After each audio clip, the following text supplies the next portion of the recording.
Om Shanti. Om Shanti. Good morning.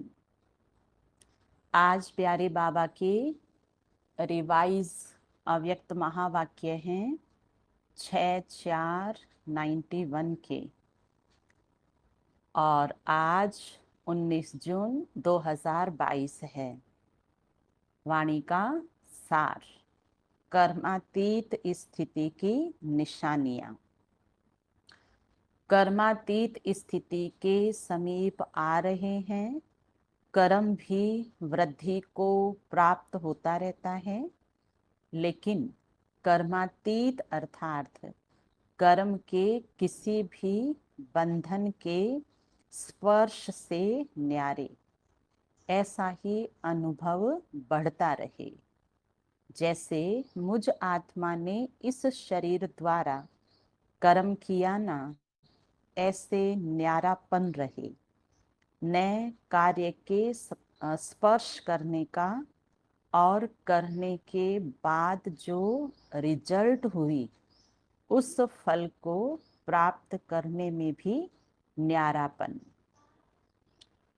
कर्म का फल अर्थात जो रिजल्ट निकलती है, उसका भी स्पर्श ना हो, बिल्कुल ही न्यारापन अनुभव होता रहे। जैसे कि दूसरे कोई ने कराया और मैंने किया, किसी ने कराया और मैं निमित्त बनी, लेकिन निमित्त बनने में भी न्यारापन।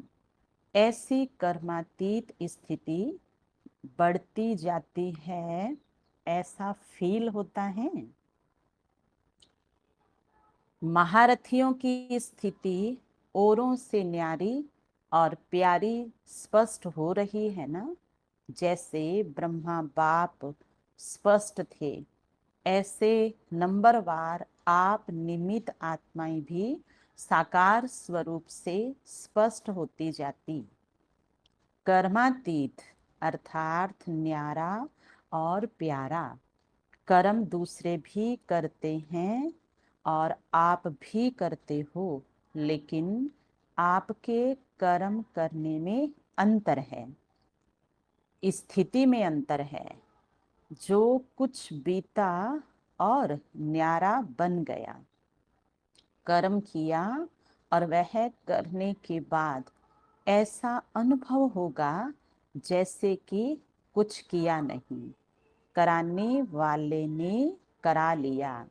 ऐसी स्थिति का अनुभव करते रहेंगे, हल्कापन रहेगा। कर्म करते भी तन का भी हल्कापन, मन की स्थिति में भी हल्कापन। कर्म की रिजल्ट मन को खींच लेती है, ऐसी स्थिति है।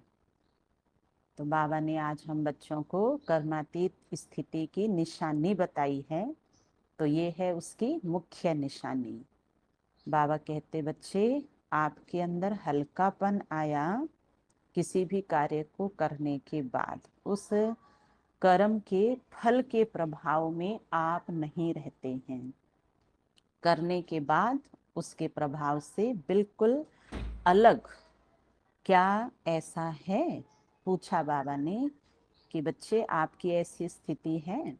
जितना ही कार्य बढ़ता जाएगा उतना ही हल्कापन भी बढ़ता जाएगा।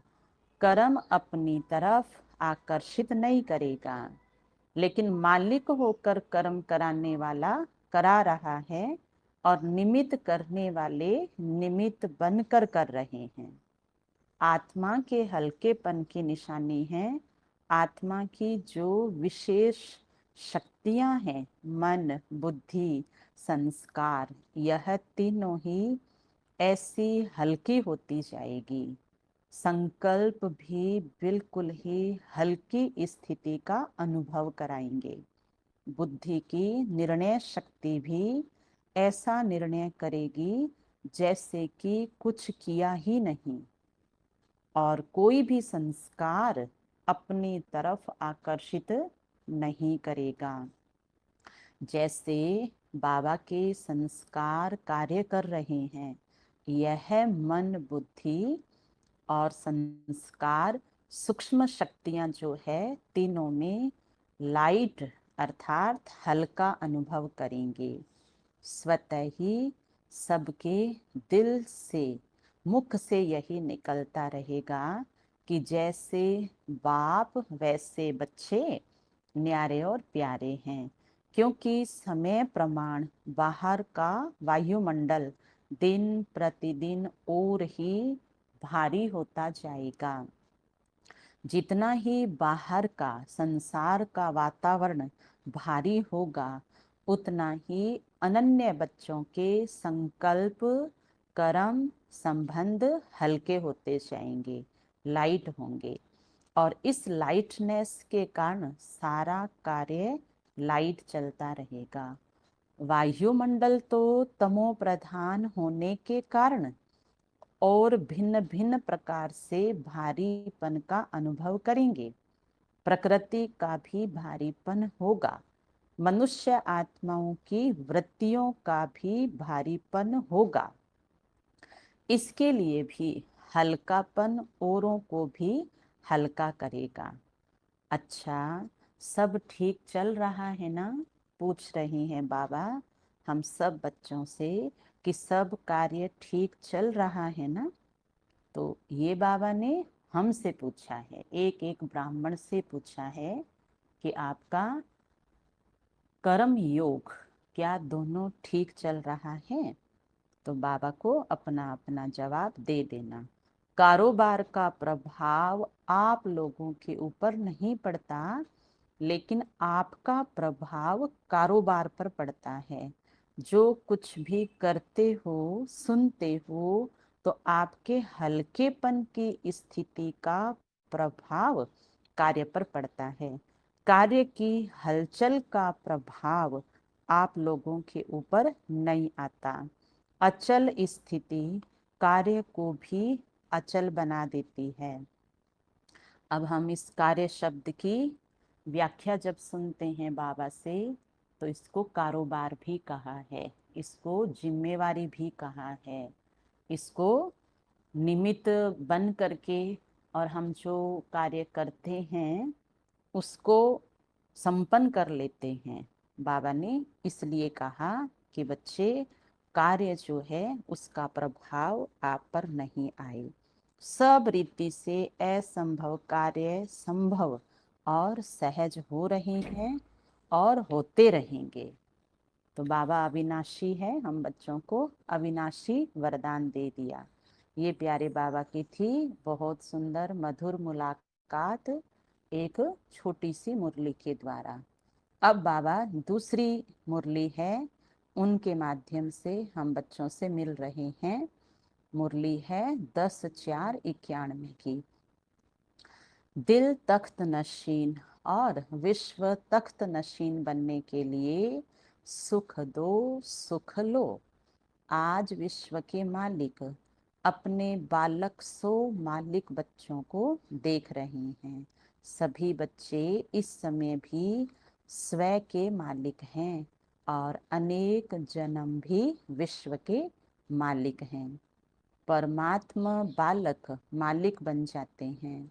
ब्राह्मण आत्माएं अर्थात मालिक आत्माएं इस समय सर्व कर्म इंद्रियों के मालिक हो, अधीन आत्माएं नहीं हो, अधिकारी अर्थात मालिक हो। कर्म इंद्रियों के वशीभूत नहीं हो, इसलिए बालक सो मालिक हो।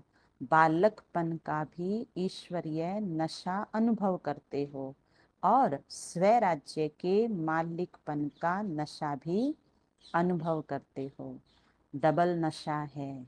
नशे की निशानी है अविनाशी रूहानी खुशी।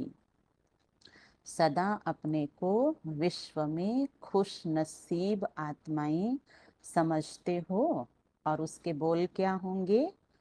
वाह मेरा श्रेष्ठ भाग्य अर्थात श्रेष्ठ नसीब। बाबा के साथ दोबारा से फिर से बोलेंगे सभी बाबा के बच्चे, बोलो वाह मेरा श्रेष्ठ भाग्य अर्थात श्रेष्ठ नसीब। खुश नसीब भी हो और सदा खुशी की खुराक खाते और खिलाते हो। साथ साथ सदा खुशी के झूले में झूलते रहते हो। औरों को भी खुशी का महादान दे खुश नसीब बनाते हो। ऐसे अमूल्य हीरे तुल्य जीवन बनाने वाले हो। बन गए हैं या अभी बनना है? ब्राह्मण जीवन का अर्थ ही है खुशी में रहना, खुशी की खुराक खाना और खुशी के झूले में रहना।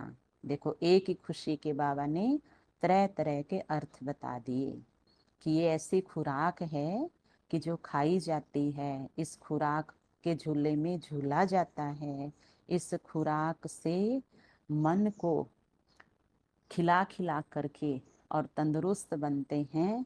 ऐसी खुशी की खुराक हमारे पास है। ऐसे ब्राह्मण हम हैं। सिवाय खुशी के और जीवन ही क्या है? जीवन ही खुशी है। खुशी नहीं तो ब्राह्मण जीवन नहीं। खुश रहना ही जीना है। आज बाप दादा सर्व बच्चों का पुण्य का खाता देख रहे थे, क्योंकि आप सभी पुण्य आत्माएं हो। पुण्य का खाता अनेक जन्मों के लिए जमा कर रहे हो। सारे दिन में पुण्य कितना जमा किया, यह स्वयं भी चेक कर सकते हो ना। एक है दान करना और दूसरा है पुण्य करना। दान से भी पुण्य का ज्यादा महत्व है। पुण्य कर्म निस्वार्थ सेवा भाव का कर्म है। पुण्य कर्म दिखावा नहीं होता है, लेकिन दिल से होता है। दान दिखावा भी होता है, दिल से भी होता है। पुण्य कर्म अर्थात आवश्यकता के समय किसी आत्मा के सहयोगी बनना, अर्थात काम में आना। पुण्य कर्म करने वाली आत्मा को अनेक आत्माओं के दिल की दुआएं प्राप्त होती है। सिर्फ मुख से शुक्रिया व थैंक्स नहीं कहते हैं, लेकिन दिल की दुआएं गुप्त प्राप्ति जमा होती जाती है। पुण्य आत्मा परमात्मा दुआएं, आत्माओं की दुआएं इस प्राप्त हुए प्रत्यक्ष फल से भरपूर होते हैं। पुण्य आत्मा की वृत्ति दृष्टि औरों को भी दुआएं अनुभव कराती है। पुण्य आत्मा के चेहरे पर सदा प्रसन्नता संतुष्टता की झलक दिखाई देती है। पुण्य आत्मा सदा प्राप्त हुए फल के कारण अभिमान और अपमान से परे रहती है, क्योंकि वह भरपूर बादशाह है। अभिमान और अपमान से बेफिक्र बादशाह है। पुण्य आत्मा पुण्य की शक्ति द्वारा स्वयं के हर संकल्प, हर समय की हलचल को, हर कर्म को सफल करने वाले होते हैं। पुण्य का खाता जमा होता है। जमा की निशानी है व्यर्थ की समाप्ति। ऐसे पुण्य आत्मा विश्व के राज्य के तख्त नशीन बनती है। तो अपने खाते को चेक करो कि ऐसे पुण्य आत्मा कहाँ तक बने हैं। अगर पूछेंगे कि सभी पुण्य आत्मा हो तो सब हाँ जी कहेंगे ना। है भी सभी पुण्य आत्मा, लेकिन नंबरवार हैं कि सब नंबर 1 है। नंबरवार है ना। सतयुग त्रेता के विश्व के तख्त पर कितने बैठेंगे? सभी इकट्ठे बैठेंगे? नहीं, तो नंबरवार है ना। नंबर क्यों बनते हैं? कारण क्या है? एक विशेष बात बाप दादा ने बच्चों की चेक की, और वही बात नंबर 1 बनने में रुकावट डालती है। तो अभी ये जो नंबर 1 में आने की रुकावट है, और उस रुकावट का कारण क्या है, अब बाबा सुना रहे हैं तो हम सभी ध्यान से सुनेंगे, क्योंकि अब अंतिम समय की घड़ियां हैं और यहाँ हमें अपने उस कारण को, खुद का जो कारण है, उस कारण को सुनकर उसका निवारण करके नंबर 1 में जाना है। अभी तपस्या वर्ष में सभी का लक्ष्य संपूर्ण बनने का है या नंबर वार बनने का है? संपूर्ण बनना है ना। आप सभी एक स्लोगन बोलते भी हो और लिख कर लगाते भी हो, वह है सुख दो और सुख लो, दुख ना दो ना दुख लो। यह स्लोगन पक्का है। तो रिजल्ट में क्या देखा?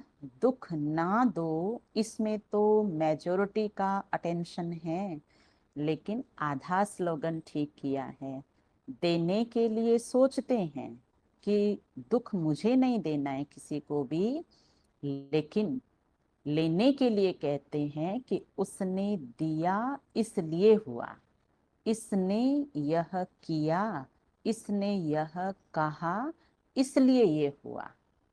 ऐसे जजमेंट देते हो ना, अपना ही वकील बन करके केस में यही बताते हो। तो आधा स्लोगन के ऊपर अटेंशन ठीक है और होना भी चाहिए, अंडरलाइन। फिर भी आधे स्लोगन पर अटेंशन है, लेकिन और जो आधा स्लोगन है उस पर अटेंशन नाम मात्र है। उसने दुख दिया, लेकिन आपने लिया क्यों? किसने कहा आप जो दुख दे रहा है वो ले लो? बाप की श्रीमत है क्या कि दुख लो? तो हम तो अब यही कहेंगे, हाँ बाबा आपने तो ऐसा नहीं बोला है, आपने तो यही कहा है कि दुख देना भी नहीं है, दुख लेना भी नहीं है। तो बाबा की श्रीमत है क्या कि दुख लो, झोली भरो अपनी दुख से? तो ना दुख दो ना दुख लो, तभी पुण्य आत्मा बनेंगे, तपस्वी बनेंगे। तपस्वी अर्थात परिवर्तन। तो उनके दुख को भी आप सुख के रूप में स्वीकार करो, परिवर्तन करो, तब कहेंगे तपस्वी। ग्लानि को प्रशंसा समझो, तब कहेंगे पुण्य आत्मा।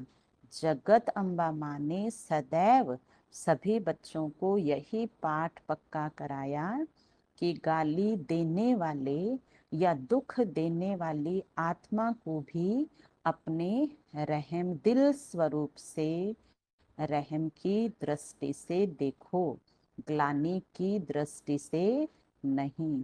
वह गाली देवे, आप फूल चढ़ाओ, तब कहेंगे पुण्य आत्मा।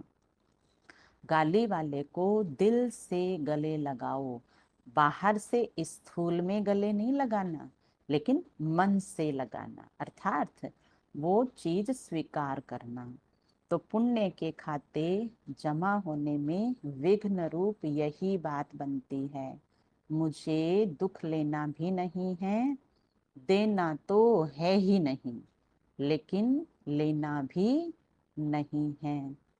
और जब सामने वाले के मन की स्थिति वाणी के द्वारा प्रकट होती है, तब देखने में आता है कि वो मन से ही विचलित हैं, वो अपने कारोबार से विचलित है, उनका स्वास्थ्य ठीक नहीं है, उनका मन ठीक नहीं है। वो बहुत अच्छा सामने वाला करना चाहता है, ये बात उसे भी पता है, लेकिन उस समय वो अच्छा नहीं कर पा रहे हैं, तो उस गुस्से में होते हैं और कुछ भी कह देते हैं। लेकिन हम बच्चों को तो बाबा ने कर्म की गुह्य गति बताई भी है, इसलिए हमारी बुद्धि में अगला जो कुछ भी बोल करके हमें दुख दे रहा है, हमारी बुद्धि में वो ना जाए, क्योंकि हमारी बुद्धि को बाबा ने कहा है आपकी बुद्धि में रहम समाया हुआ है।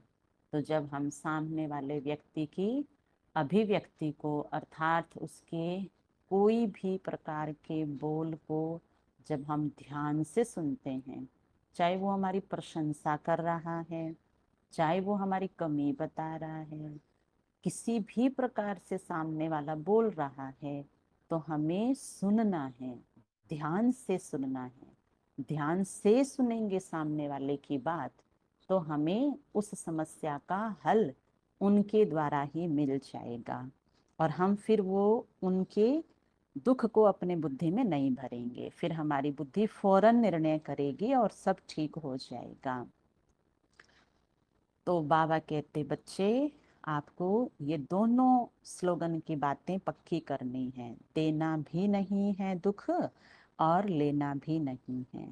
जब अच्छी चीज नहीं है तो फिर किचड़ा लेकर जमा क्यों करते हो?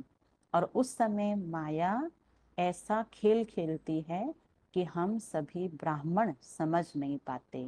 और उस समय माया के सामने वाले के मुख से बोले जाने वाले बोल में क्या होता है? सामने वाला हमें कहता है कि आपकी वजह से मेरा जीवन ऐसा हो गया, आपकी वजह से, आपने मेरे साथ ऐसा किया, आपने मेरे साथ ऐसा किया। इस शब्द को हमें ऐसा का ऐसा अपने मन में नहीं आने देना है। वहां फिर हम दुख फील करते हैं। बाबा कहते, बच्चे कारण दोनों तरफ से है, और हम ब्राह्मण बच्चे इतने भी बेरहम नहीं हैं। हम बाबा के बच्चे इतना कठोर दिल नहीं हैं कि हमने ही सबको, सामने वाले को दुख ही दुख दिया है, हम ही उसके जीवन के परेशानियों के कारण हैं। नहीं, उनकी 90% गलती हो सकती है, हमारी तरफ से 1 या 10 भी हो सकती है। तो हमें हमारे तरफ का सुधार करना है। जब हम थोड़ा अपना सुधार कर लेंगे तो अगला पूरा भी कर लेगा। इसलिए याद रहे कि मुझे मेरी कमी जितनी है उतनी को ठीक करने में अपना ध्यान देना है, अटेंशन देनी है।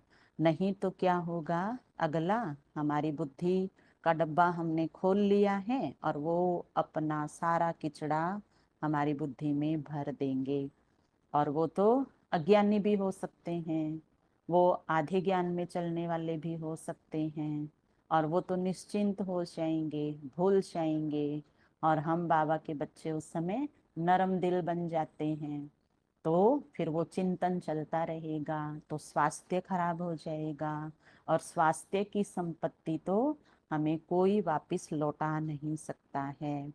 इसलिए हमें ध्यान रखना है इस बात में, सामने वाले का कल्याण नहीं है, जो आई है इस बात में मेरा कल्याण है।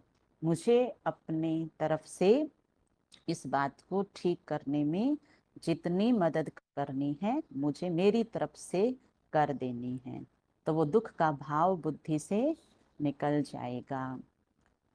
अच्छा, बाबा कहते, बच्चे जहाँ दुख लिया, किचड़ा जमा हुआ, तो किचड़े से क्या निकलेंगे?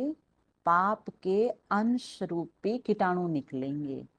अभी मोटे पाप तो नहीं करते हो ना, अभी पाप का अंश रह गया है, लेकिन अंश भी नहीं होना चाहिए। कई बच्चे बड़ी मीठी मीठी बातें सुनाते हैं, बाबा से रूहरिहान करते हैं। बाबा कहते, बच्चे आप मेरे से बात तो करते हो ना? हाँ। बच्चे कहते हैं, हाँ बाबा हम रूहरिहान तो करते हैं आपसे। तो बाबा कहते, एक स्लोगन तो सभी को पक्का हो गया है। कौन सा? चाहते तो नहीं थे बाबा, लेकिन हो गया। जब आप नहीं चाहते हो तो और कौन चाहता? जो कहते हो बाबा हो गया, और कोई आत्मा है, होना नहीं चाहिए लेकिन होता है, ये कौन बोलता है? और कोई आत्मा बोलती है कि आप बोलते हो? तो अब हम सभी के मुखड़े पे मुस्कान आ गई है। इतना मीठा बाबा कैसे हमें अंदर से मजबूत बनाता है, कितना प्यार देता है। तो आज हम सभी बाबा के इस प्यार की शक्ति से अपना अच्छी तरह से अंतर्मन शुद्ध करेंगे। तो तपस्या इन बातों के कारण सिद्ध नहीं कर सकेंगे। जो होना नहीं चाहिए, जो करना नहीं चाहते, वह न होना ही न करना ही पुण्य आत्मा की निशानी है। बाप दादा के पास रोज बच्चों की अनेक ऐसी कहानियां आती है। बोलने में इतनी इंटरेस्ट वाली कहानियां करके बताते जो सुनते रहो। कोई लंबी कहानी बताने में आदती हैं, कोई छोटी बताते, लेकिन कहानियां बहुत बताते हैं। आज इस वर्ष के मिलन के अंतिम टुब्बी है ना, सभी टुब्बी लगाने आए हो ना, जबकि भक्ति मार्ग में भी टुबकी लगाते हैं। तो कोई न कोई संकल्प जरूर करते हैं, चाहे कुछ स्वाहा करते हैं, चाहे कुछ स्वार्थ रखते हैं, दोनों से संकल्प करते हैं। तो तपस्या वर्ष में ये संकल्प करो कि सारा दिन संकल्प द्वारा, बोल द्वारा, कर्म द्वारा पुण्य आत्मा बन पुण्य करेंगे। और पुण्य की निशानी बताई है कि पुण्य का प्रत्यक्ष फल है हर आत्मा की दुआएं।